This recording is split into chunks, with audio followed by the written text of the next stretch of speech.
Hello दोस्तों, नमस्ते, राधे राधे, जय श्री कृष्णा। कैसे हैं आप लोग? मैं बहुत अच्छी हूँ। ये कान्हा को ताली बजा के या घंटी बजा के उनको कान्हा को जगाएं, बड़े प्यार से जगाएं, क्योंकि बड़े ही कोमल, बहुत ही निर्मल हैं कान्हा को सर्वप्रथम उनको उठा के प्यार से राधे राधे जय श्री कृष्णा बोल के उनको उठाएं और जल पिलाएं। और कल थी 8 तारीख को एकादशी, कामदा एकादशी थी कल 8 को। और ये उनको हाथ जोड़ के उनको प्रणाम करें, उनको अच्छे से लाड लडाएं, माधव को, छोटे नन्नू को, मेरे कान्हा को। बैठ गए हैं, मैं उनको अच्छे समय पे ही उठाती हूँ, 7 कभी 6, और उनको जल पिला देती हूँ छोटे कान्हा को, और यथा स्थान उनको बिठाल के।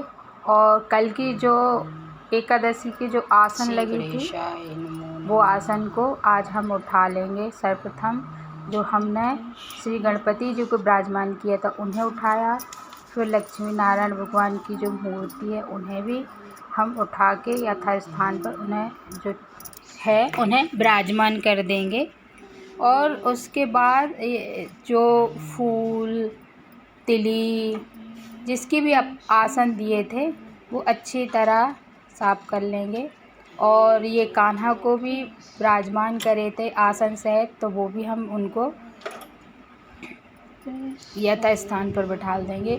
और ये अच्छे से जो भी जितनी सामग्री पूजा की रहती है, दीपक, धूप और ये पीला वस्त्र जो बिछाए थे उसको भी हम हटा देंगे और यहाँ अच्छे से साफ़ कर लेंगे। ये देखिए मैं ये साफ़ कर रही हूँ, और वहाँ पे अच्छे से गीले कपड़े से अच्छे से पोंछ देंगे, क्योंकि वहाँ तेल घी सारी चीज़ें चपकती गीली गिरती रहती हैं, तो मैं वो अच्छे से साफ़ कर रही थी।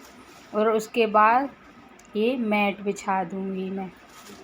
इसको बिछाने से अच्छा भी लगता है, ग्रीन ग्रीन, और अच्छा फील होता है, इसलिए हम ये वाला मैट हरा आता है जो, इससे हम वहाँ पे, ये देखिए अच्छा लग रहा है ना।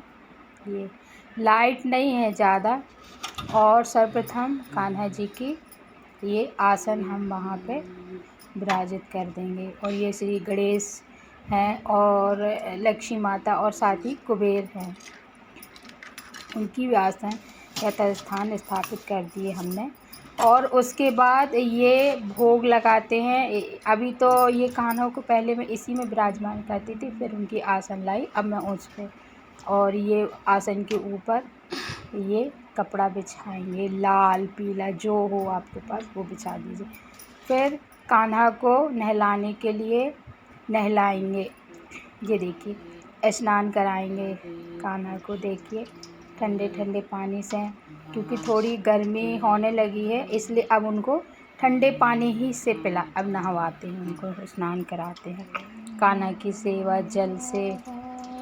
कल उनको अच्छे से मैं एकादशी के दिन अच्छे चन्नामृत से सबसे वो करी थी, और ये चंदन टीका जो लगा रहता है वो अच्छे से उसको मैंने निकाल दी हूँ।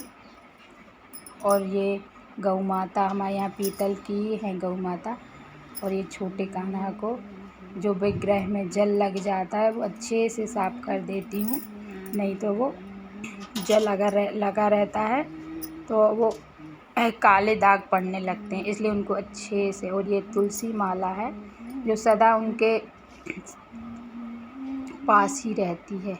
और ये जो चरणामृत है, जो जल है प्रभु का, वो हम थोड़ा सा ज़रूर आचमन करेंगे, क्योंकि वही हमें शक्ति प्रदान करता है।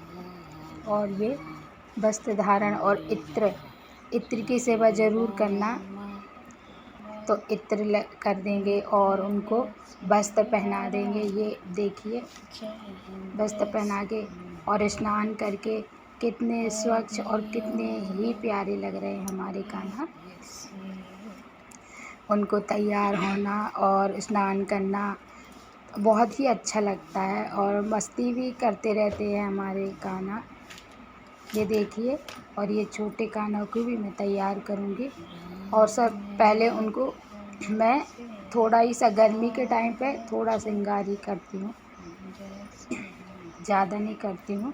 सिंगल जो माला रहती है ना, वही पहना देती हूँ, और तुलसी माला तो वो पहने ही रहते हैं। और ये उनका श्रृंगार, ये उनके फिर बाल, और ये उनकी कैप कैप पहना दूँगी उनको। पीली नहीं थी, ये मैंने कल बनाई थी, तो ये वाली मैंने कान्हा को पहना दी। ये देखिए, और ये मैंने घर में ही ये मुकुट बनाई हूँ। कैसी लग रही है आप लोग ज़रूर बताना। और इसका अगर आप लोग चाहेंगे तो ज़रूर मैं वीडियो डाल दूँगी। मैं मार्केट से नहीं जा पाई और घर में ही ये सामग्री थी, तो मैंने घर ही में ही ये मुकुट बना के तैयार कर दी हूँ। और इनके मैचिंग के कपड़े भी मैं बनाऊँगी, छोटे लल्ला के लिए और कान्हा के लिए। दोनों माधव बैठे हैं और दोनों ही अपना अच्छे से श्रृंगार करवा रहे हैं। और देखिए, छोटे कान्हा की भी मुकुट मैं सेम मैचिंग की ही बनाई हूँ। छोटी है तो वो बड़ी मुश्किल से बनाई थी मैंने। देखिए कितनी प्यारी लग रही है ना, छोटी नन्ही मेरे। ये देखिए, और श्रृंगार करके उनका पूजन करके यथास्थान उनको विराजमान कर दी हूँ मैंने।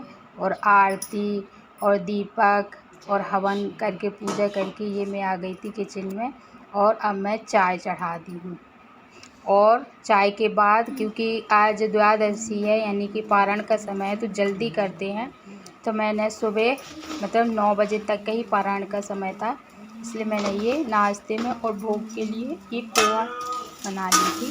तो ये पहले भगवान को भोग लगाएंगे, तो सर्वप्रथम भगवान को भोग लगाने के बाद ही आप पारण करें। और फिर सारे दिन, क्योंकि सुबह से हमारे यहाँ खाना नहीं होता है, 12 के बाद ही होता है, इसलिए मैंने ये पोहा बना ली थी। और अब भगवान के लिए पोहा का हम भोग लगाने के लिए जा रहे हैं।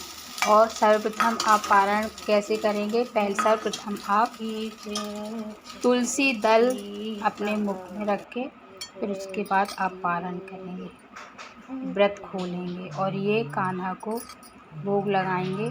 उनको भोग लगाने के बाद ही मैं कुछ खाती हूँ। मेरा उनको भोग लगाए बिना मन ही नहीं मानता कि मैं ऐसा कुछ खा लूँ। पहले उनको ही देते, उनको ही भोग लगाते हैं। मेरे कान्हा देखिए कितने सुंदर लग रहे हैं। और आचमन ज़रूर करिए, जल ज़रूर घुमाइए। जो भी हम भोग देते हैं प्रभु को, वो ज़रूर जल घुमाइए और खाने के बाद उनको जल पिलाना। और घंटी ज़रूर उनके भोग के समय आप बजाइए। और सुबह पानी तो पिला दी, तो ये दूध और ये पोहे ये खिलाई। और फल में केला था, वो खिला दी। और हाथ जोड़ के प्रभु से प्रार्थना ज़रूर करें, प्रभु जो भी भोग है आप उसे पाएँ भगवान, उसे स्वीकार करें, सूखा सूखा जो भी है। और उसके बाद मैंने ये हाथ जोड़ के भगवान के सामने प्रणाम किया, भगवान से क्षमा मांगे